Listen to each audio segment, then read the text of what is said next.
Então, mas essas fragilidades, Agnelson, são difíceis de identificar, né? Assim, como o gestor consegue identificar isso, né? Porque até pelo fato do trabalho híbrido, né?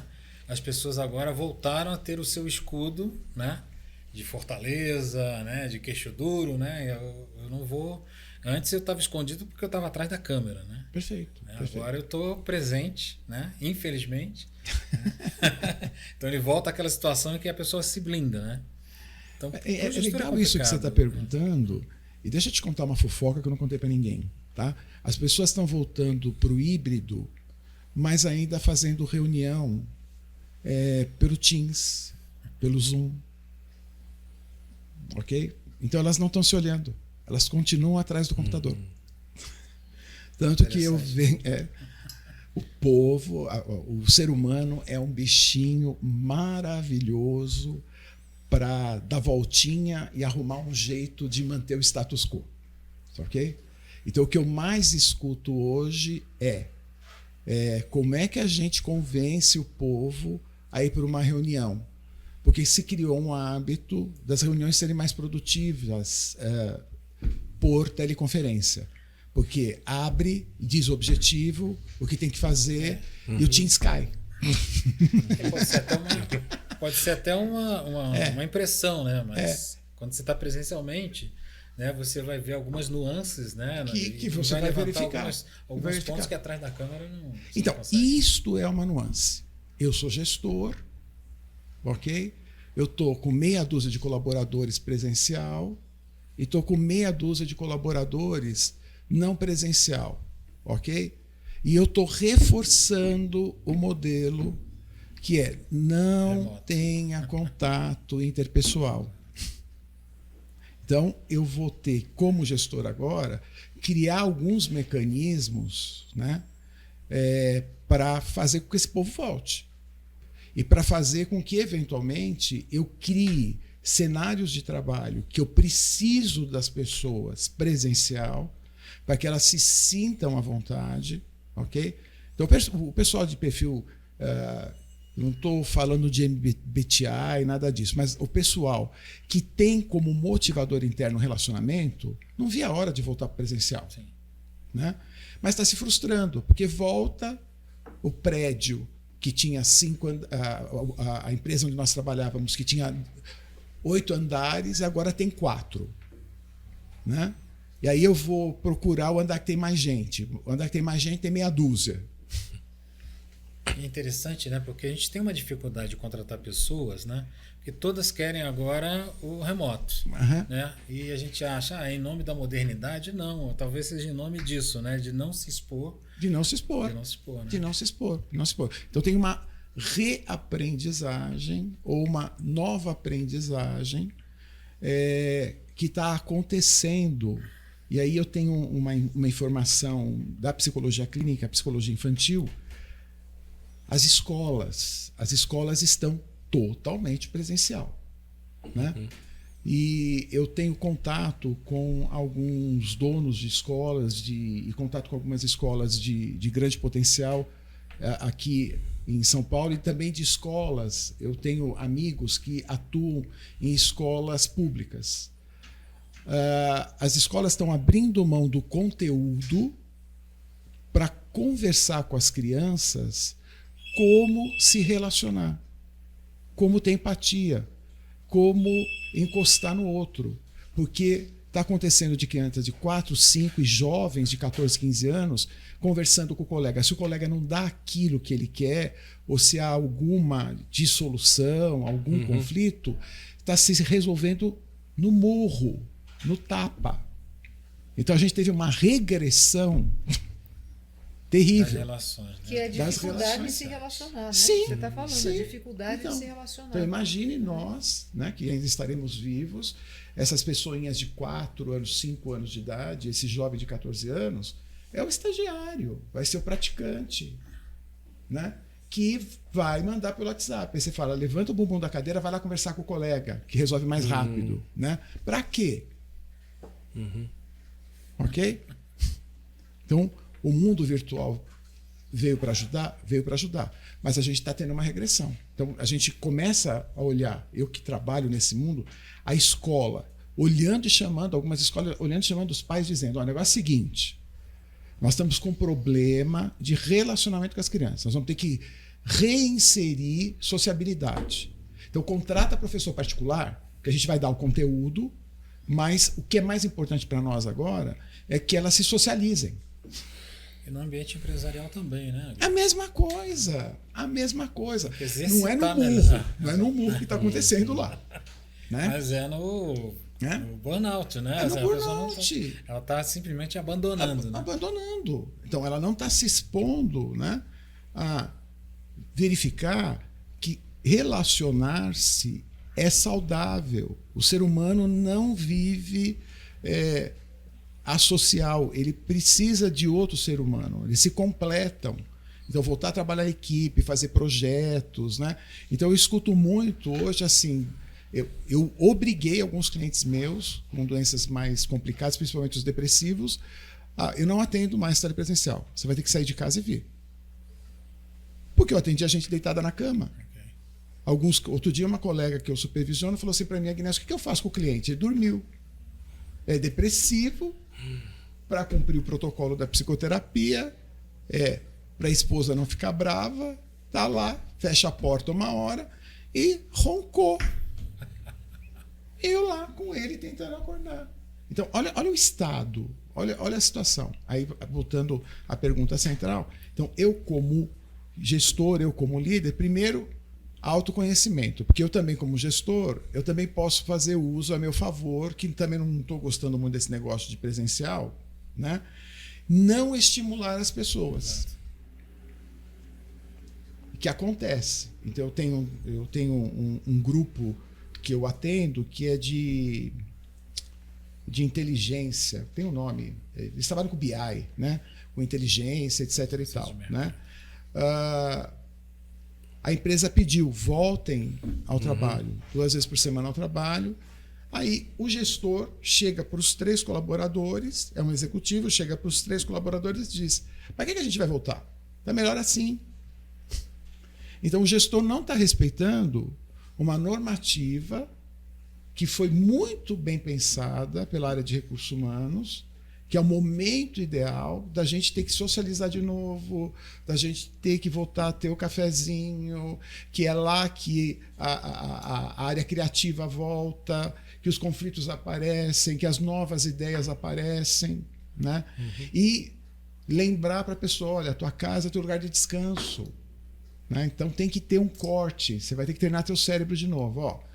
Trabalho é trabalho, lazer é lazer, e você vai ter que administrar isso. Faz sentido o que eu estou falando para você, Valéria? Olha, faz bastante sentido. Eu gosto sempre do caminho do meio, né? Eu acho que nós chegamos num ponto onde nós vivemos, né, no passado recente, uma série de experiências que nos mostrou caminhos diferentes. Por que não utilizar, né, esse aprendizado, né, desses caminhos diferentes para olhar o indivíduo e atender a essas necessidades daquele que já entendeu, né, a flexibilidade do seu elástico. Perfeito. Né? Eu acho que a possibilidade, que não é para todo mundo, né, a gente está falando de uma fatia muito pequena, né, dos trabalhadores. Sim. Mas se a gente pode também ter o home office para as funções que fazem sentido, no timing que faz sentido, você também melhora muitas vezes a vida. Sim. De um profissional que tem que ficar 2, 3 horas no trânsito, que não tem onde almoçar direito, enfim. Então, o equilíbrio e o desafio da organização é como é que ela integra tudo isso. A noção de que ela tem que provocar o desenvolvimento das pessoas no relacionamento também. E aí, eu sempre ouvi, né, que o importante, os pais trabalharem fora, mãe e pai trabalhar fora, não é o problema. A questão é a qualidade do encontro. A qualidade, né, de tempo. A qualidade do tempo que ele dedica. Então, por que não, né, a organização pensar nesses encontros, trazendo a qualidade para criar esse relacionamento de longo prazo? Aí eu acho que faz sentido. Volta pela volta, para a gente poder tomar um café juntos, ocasionalmente no início do dia, é legal. mas por que não criar encontros que tenham mais significado? Sim. Né? E que ajudem neste apoio, né? Que às vezes uma conversa ajuda a pessoa a, puxa, estou sendo ouvido, não é? Sim. Eu acho que é bem nesse caminho. Esse viés de saúde mental que você traz à sua fala, que me agrada bastante. Então, essa situação de meio com o viés de mantermos foco no resultado, mantemos foco no que a organização precisa, né? Mas com um olhar de viés de saúde mental também é importante, né? Porque e aí o gestor, né, vai ter que ficar muito bem amparado pela cultura da empresa, pelo clima, pelos valores, né? Tem que estar muito bem acoplado a esta dinâmica, né? E trazer essa dinâmica de volta para esse caminho de meio que você propõe. Isso me agrada bastante, tá? Porque também o distanciamento, uma cultura se forma com pessoas juntas, né? Podemos ter uma telecultura, né? Tá aí um desafio. Acho que pode, né? Podemos ter uma telecultura, né? Tem as suas como já existe, né? Hoje as pessoas têm trabalham até em países diferentes, né? reportes diferentes. Você está aqui se reportando Sim. por uma pessoa da China para outra, para outra, né? Mas tem uma cultura que expande essa telecultura, que eu acho que é outro aprendizado também, né? Que aí é a diversidade inteira, né? Cultural, como é que eu converso com o cara lá da China, como é que ele entende a nossa realidade e por aí vai. Mas o que eu percebo assim, é que as empresas ainda não estão tão atentas a essa situação, né? De que o remoto, né? Ele se tornando híbrido, tem um ganho, né? Sim. Então, eu assim, por experiência, né? Eu tenho dois meninos, né? Um adora trabalhar remoto e o outro gosta de presencial. São estilos diferentes. Né? Então, quando um deles trabalhava remoto, né? Ele detestava, né? Agora, né? Que tem que trabalhar presencial, né? Ele está muito mais agradável. A gente até brinca com ele, vai para a sede, que ele gosta de ir, porque ele gosta de se relacionar, né? Agora, para o estilo do outro, é melhor a distância, né? Porque ele se sente mais confortável, né? Então, assim, tem algumas coisas que a gente tem que conseguir mostrar que existe um ganho, né, desse relacionamento. Né, do trabalho híbrido, que isso tem que ser potencializado, né, pelas empresas, né? Então talvez esteja aí o desafio, né? Como é que verdadeiramente, né, o que a gente está chamando de RH, de recursos humanos, né? E aí a gente vai abrir, expandir o nosso pensamento, né? Vamos olhar a pessoa de RH como o gestor, pouco importa ele qual cargo que ele esteja, que tem um grupo de pessoas, né? Então, como é que ele pode potencializar, olhar os teus 2 filhos, por exemplo, né? E promover o trabalho que converse com o sonho, que proporciona a saúde física, ok? E que proporcione a saúde mental. Então, de repente, isso muda cargos e salários, isso muda job description, okay? Isso muda plano de carreira. Então nós estamos com um desafio danado, porque a gente continua achando que a gente cresceu, e cresceu mesmo, né? Mas cresceu por uma pandemia. A gente sempre cresce pela dor, não adianta, né? Aí eu brinco, sempre falo, pelo amor de Deus, apareça alguém aqui que vai vir falar de amor, né? Agora, como é que a gente olha tudo isso? Então, como é que eu retenho esse potencial, né? Estou usando seu filho como uma personagem, né? Como é que eu retenho esse potencial que gosta do home office, né? Ele é importante, ele está tendo os sonhos dele, está tendo a saúde legal, está tudo tranquilo. E como é que eu retenho o outro? Porque a gente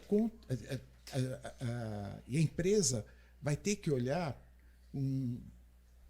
o que é até difícil para eu falar, né? Como é que a gente sai do massificado? Como é que a gente monta processos um pouco mais individualizados? Olhar para o indivíduo, Isto. Porque tudo é massificado. Eu sou da geração do massificado. Né? Assim, Dá treinamento de feedback para 300 pessoas. Então, você treinou feedback, você sabe dar feedback. O Agnelson lá falou, né? Você 400, já leu o Gerente Minuto, sabe o que tem que fazer, você ganhou o livro de presente, decora aquele troço e vai. Né? Aí depois hoje os caras vêm para mim, assim, olha, fiz MBA na Fundação Dom Cabral, na GV, sou PhD, é mais do que eu em recursos humanos. Eu olho e falo, gente do céu, né? Eu que tenho que aprender com você. Você está aqui fazendo coaching comigo, ou está aqui fazendo psicoterapia comigo, você está com problema de relacionamento. Você conhece aí, a tua tese foi a comunicação não violenta no ambiente de trabalho e na escola para crianças de 2 a 3 anos de idade. O cara é um master blaster e chega lá para mim e fala, olha, eu não sei lidar com gente agressiva. Eu me subjugo. Eu evito dano. Isso é um comportamento que aparece e que pode conversar com o temperamento. Então, como é que eu descubro o temperamento da pessoa, a necessidade emocional que a pessoa tem, que não foi atendida, que promoveram alguns esquemas, alguns modos dela pensar, sentir, atuar, e eu, enquanto organização, olho para isso mais individualizado, porque a gente ainda continua olhando massificado. É verdade. Então, acho que esse é o desafio. Aí vocês vão perguntar para mim, desafio. tá, faz como? Né? Eu estou aqui junto com vocês no fórum de quem descobrir a pólvora, Você conta. acabou de dizer, não tem uma única resposta. Exatamente. Tem milhares de respostas. Milhares de caminhos. Tem a ver com o que se pretende, Se caminha para o né? indivíduo, se olhar Sim. para o indivíduo, a Sim. resposta não tem uma única resposta também. Então, talvez a empresa ela tenha que se ver como um sistema. Sim. E um sistema, é bem junguiano isso, né? Mas como um sistema que seja um corpo. Só que cada célula desse sistema são outros corpos. Mas aqui, Nelson, o posicionamento de cada um também, isso, né? Claro, Aquilo claro. que você claro. falou lá no início, aceitar passivamente, não dá mais Claro. também, né? Então eu posso O ter aqui indivíduo nesse. precisa se olhar também Exato. como indivíduo, Então, que eu ele né? Então, se eu olho a empresa como um sistema e olho a empresa como um indivíduo que é composta de outros indivíduos de outras células, eu posso ter células cancerígenas aqui. E eu posso provocar um câncer no sistema.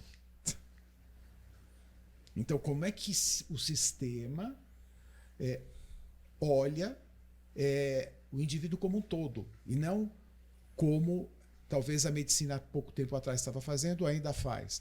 Você está com problema do coração, você procura quem? Um cardiologista. Você está com problema no fígado, no estômago, no intestino, você vai para o gastro. Né?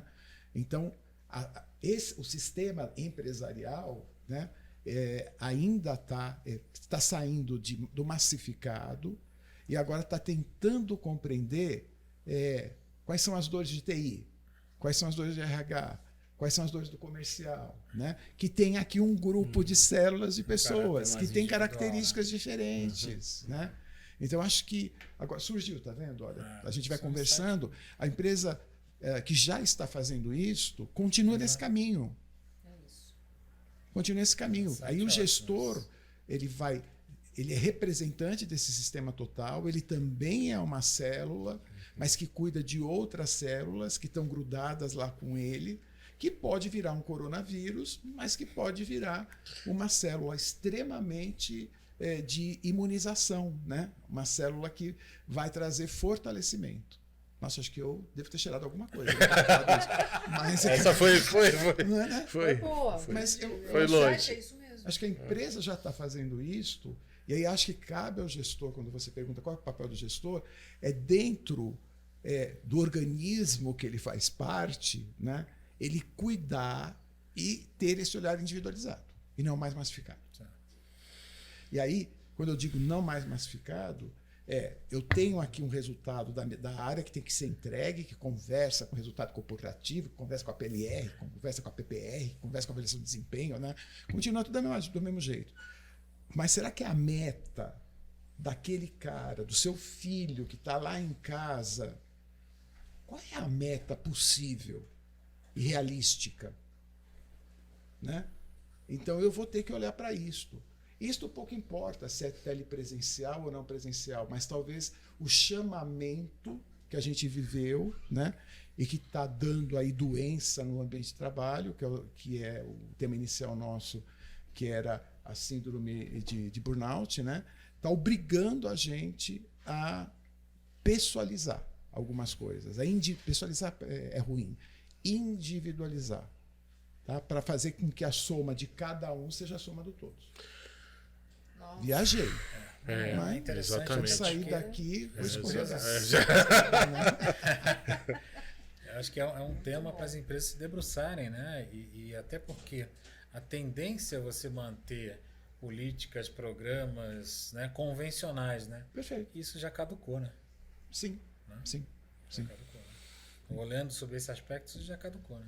E é engraçado, só para encerrar a minha participação, a gente tem, fazendo um pouco de marketing agora, né? Há uns 7 anos a gente tem feito, e a Valéria é prova disso, que a gente faz trabalhos hoje massificados, mas combina com a empresa que ao término do trabalho a gente vai ter que ter um espaço para conversar com cada uma das pessoas. A gente garante o individual. Né? Então, E essa é a parte mais valorizada. e essa é a parte mais valorizada. Sempre. É interessante, não é? É Muito. incrível, né? Muito. Então nós já fizemos isso, né? Já mudamos o nosso viés, que eu já contei para vocês no primeiro encontro que nós tivemos. Saímos da nossa empresa que chamava só DCR Consultores Associados para DCR Serviços de Psicologia e Consultoria em Recursos Humanos, para colocar a pessoa física. Então, como é que eu coloco a pessoa física na pessoa jurídica? Eu faço o trabalho, pessoa jurídica, mas eu cato a pessoa individual, para garantir qual é a dor que ela está sentindo, daquilo que foi massificado, que foi dito para ela, e o que ela vai levar de prática para a vida dela e para a roda da vida. Acho que é esse Muito bom. o Nossa. babado de Nelson, hoje. dá pra gente sempre continuar assim, né? aqui Mas nesse sempre tempo. assim. É muito bom, Dava pra muito ficar bom. o dia inteiro, né?